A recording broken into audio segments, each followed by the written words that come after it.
to pick it up. Caitlin says, bloody brilliant poem. I need a printed copy of that. You're welcome. We'll put it up on the website in our opinions piece. And, of course, I think I'll release that whole poem onto all our social medias this morning too. Sabine says, epic, Sean, made me smile. Well, that's what it was meant to do. It's also designed to make you think. Sean, I love the poem. That's from Leslie, LGB. What does that mean, LGB? Who agree with Posie. Thank you, Leslie. And if you want to ring on about that, you can. Let's go straight, actually, to our next thing. Another story that I found interesting, because Nazi has been the number one trend on Twitter in New Zealand, or thereabouts, for about a week. And part of the reason that Posie Parker has become so famous in New Zealand, apart from the fact that the LGBTQI, BBT, whatever community have made such a thing about her coming here, is that supposedly she's a Nazi and they're all screeching Nazi. Interesting to note that the Australian Jewish Council has recognised that the neo-Nazis at that event in Melbourne were opportunistic gatecrashers. So they are not saying that Posie Parker is Nazi or Nazi adjacent. And when it comes to Nazis, I'm going to tell you, I think the Jewish community anywhere in the world are kind of the people who we should listen to on that for obvious bloody reasons.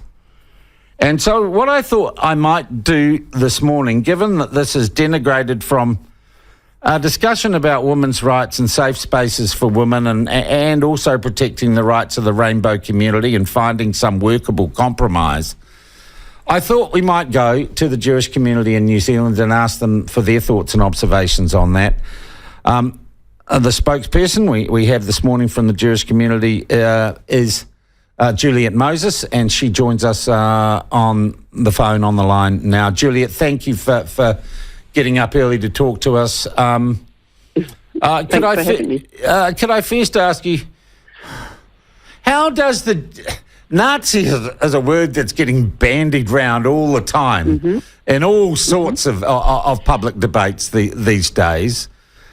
Does, in general, the Jewish community have a view on that, and whether or not it is maybe an accusation or a finger point that's being overused, given really the serious nature of what real Nazis were? I think it's a very good question.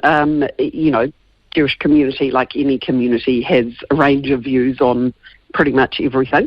But I would say that there would be a very strong consensus that the word Nazi should only be applied to Nazis, basically, and that it is far too bandied around, as you say, and it dilutes the meaning and weight of the word. And people who use it are either historically illiterate or they sort of encourage historical illiteracy and ignorance, so that people don't really understand the gravity of that word and what it symbolises and meant. All right. Look, I do want to actually deal with this before we go on, because it's so important to get context and know how and why we're using the language the way we are. What is a Nazi? I know it sounds a dumb question. What is a Nazi? Well, it's actually a very good question, because it's actually pretty hard to find a definition of it, funnily enough. But Nazism as an ideology is a political ideology. It's a form of fascism, of course. It rejected liberal democracy. It was a totalitarianism, and it was anti-Semitism was very much at its heart. It wasn't just a bug. It was a feature of Nazi ideology, and is a feature of Nazi ideology. Of course, the Nazis did persecute other groups of people as well, and we might get into that. But anti-Semitism, meaning the hatred and persecution and ultimately genocide of Jews, was very much at its heart. It was anti-communist, of course. It was white supremacist. It was promoted the use of eugenics and so on. Yeah. Are there any Nazis left today, or do we now call them neo-Nazis? And what's the diff? Yeah, well, very good question as well. I mean, there are still a few Nazis left in the sense of people who were alive in the 30s and 40s and actually part of the Nazi infrastructure in Germany and Europe. In fact, I don't know if you recall, but there was a thing a few years ago about a man called Willy Huber, who, that whole thing, who lived down in the South Island and was very instrumental in setting up Mount Hart, who was, in fact, a Nazi.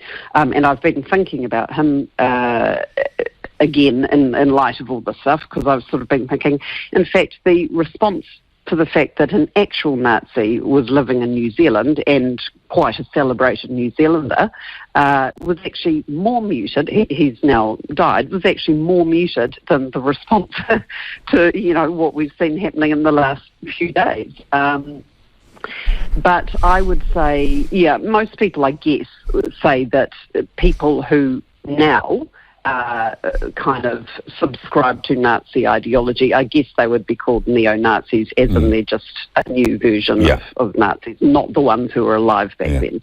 Now, every official report I ever read, every investigative piece, any research I've done, and conversations I've had with police and security in New Zealand suggests that at any one time in New Zealand, there are 500 to 750 people who they might describe as white supremacists or neo-Nazis.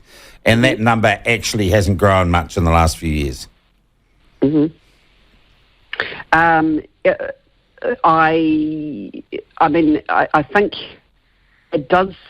Well, there are people who say that the far right is growing here. I'm not sure about that. Obviously, these are people who spend a lot of time on the internet, looking in the sort of dark corners of the internet, exactly, which I think can give you a kind of warped view of what is actually going on. I would say that certainly it does seem to be more out in the open now, and it is being normalised. And the thing that happened a few months ago with Kanye West, for example, who started talking about the fact that he loved Hitler. Hitler was actually a great guy, all this kind of stuff. That kind of thing, I mean, that certainly unleashed something. And all of a sudden you see a lot more people on social media agreeing with him and saying, what was wrong with Hitler and all that kind of stuff.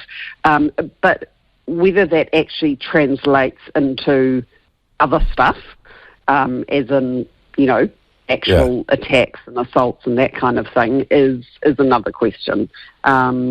But can you catch Nazism, Juliet? If you walk past a Nazi or a Nazi walks past you, is it like COVID? Can you catch it? I don't think it's like COVID. No, I don't think you can catch it in that way. No. All right. No. Well, let's then, and thank you for the background. Here's the question then, and I guess the question. And as I said, your counterpart organisation in Australia has accepted that those neo-Nazis in Melbourne hijacked Posie Parker's public appearance. Is she a Nazi? Because a whole lot of people, including most of our mainstream media, are essentially saying she is guilty of being a Nazi by association with some people who hijacked an event that she was having. Yeah. So the Jewish Council doesn't have an official position, obviously, on Posie Parker herself or on the gender-sex debate, which is obviously extremely contentious at the moment. But obviously, where we do come in and take an interest is when there are accusations of someone being a Nazi being thrown around. My understanding from what I can ascertain is what the Australian Jewish Association said, which is that a bunch of Nazis or neo-Nazis turned up, guys who were all dressed in black and were Sieg hailing, etc. So then the question becomes, she has been on some far-right platforms, I have, looked into that. She Which did ones? speak on. She spoke on French Canadian. He's a French Canadian far right nationalist. He's described as Jean-Francois Gariepi, I think his name is. I'm not sure if I've pronounced And she that did correctly. an interview with him. She did, and he does feature Richard Spencer a lot on the show. Apparently, okay. So this is guilt by association again. Well, yeah, that's what I want to get into. Yeah, so and she's spoken on Tommy Robinson's site and stuff. So I think guilt by association is a very interesting issue. She has said her basic position is she will go wherever she is asked to speak. Right, so she'll speak on any platform. Yep. And it's quite interesting because obviously, I'm speaking to you now. I'm sure there's issues that I would not agree with you on. You might have I don't think any. No, actually, I shouldn't say I'm sure. It is possible. It's vaguely possible I don't agree with you 100% on everything. Yeah. And that you might have had speakers on who I disagree with, and perhaps I vehemently I have speakers on that I disagree with, Juliet. But I'm a journalist, so, that comes from the territory. Exactly. And she has, I know she has debated with some of those people on issues around feminism, for example, because, of course, white supremacists don't tend to be big fans of feminists, strangely enough. So, the argument there would be, okay, well, she's actually trying to, yes, there might be an issue that they agree on to a certain extent, which is over the gender ideology thing, but there's a whole lot of other stuff that they disagree on, and she perhaps is trying to debate them on it or persuade them or whatever. I mean, that's that argument, right? But there is the other argument. She says, look, I don't even inquire I don't want to know the background of these people. I just go wherever I'm asked to go. And so that to me is not a particularly necessarily great tactic in this area. Yeah. I mean, now we're talking about. But you're not the boss of her, equally, are you? Correct. So that's kind of up to her. So I think that is partly where the guilt by association comes in. It's like, well, she's shared platforms, but she took I don't know, she was in a photo with a Holocaust denier, and then of course now there's the thing with her fiddling with her zip, which people are saying, Nazi sign. Yeah, and the funny thing is people have picked up pictures of Jacinda Ardern and all others having their hand in the same configuration. Exactly. I mean, so we are now, it is, in my view, I think I can say this, it is getting hysterical. It is hysterical. And I just think if we take it back to Nazism again, Nazis weren't big fans of people, as I've said, they weren't into liberal democracies, which is something that we still are. Yeah. They weren't big fans of people being able to debate. They weren't into clashes of rights. They didn't care about human rights. They didn't care about the individual. We have to remind ourselves that we are a society that occasionally we are going to have really uncomfortable conversations about clashes of rights or beliefs, and actually we've got to be able to somehow discuss those maturely and civilly without flinging around these accusations of Nazism, because that gets no one anywhere. Yeah, and I think that is the point. It does get no one anywhere. And I might also add, if Posie Parker goes on alternative channels, it's because, and I note that despite the fact that our mainstream news media and a few of the alternate ones have been very interested in the story, none of them have interviewed her. And I think the platform is the only place that has. Right. And it seems to me we have a mainstream media very keen to begin witch hunts and throw around the word Nazi. Well, it's interesting you say that, because when I was trying to read, and I had never, I had vaguely heard of her until a few days ago, but just heard the name, didn't know anything about her. In fact, I think I got her confused with the actress. Yeah, the actress, but I have done a bit of research, and it is very hard to actually find her in her own words. You see a lot of stuff about her being transphobic, as you say, white supremacist adjacent, or whatever the words are. But actually, it is quite hard to dig deeper, and if you want to actually assess something yourself, there's the information is a bit scarce. There are a lot of labels being thrown around.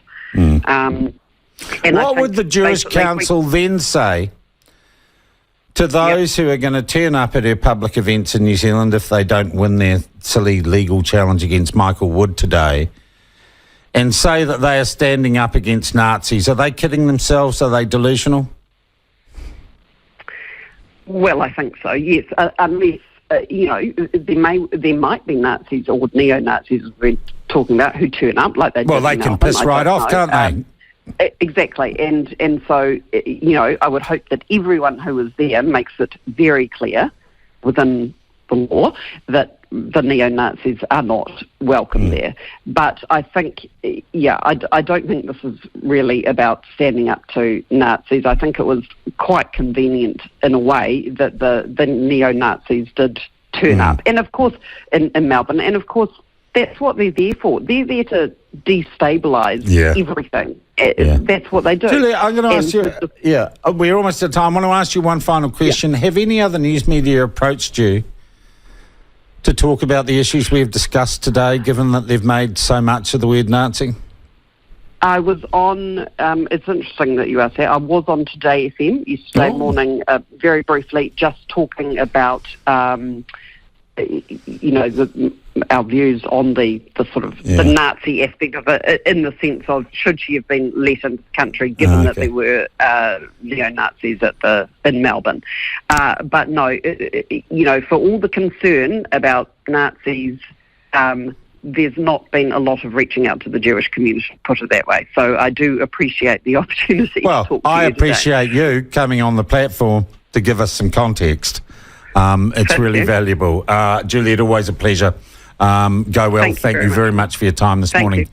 Juliet Moses, spokesperson for the New Zealand Jewish Council.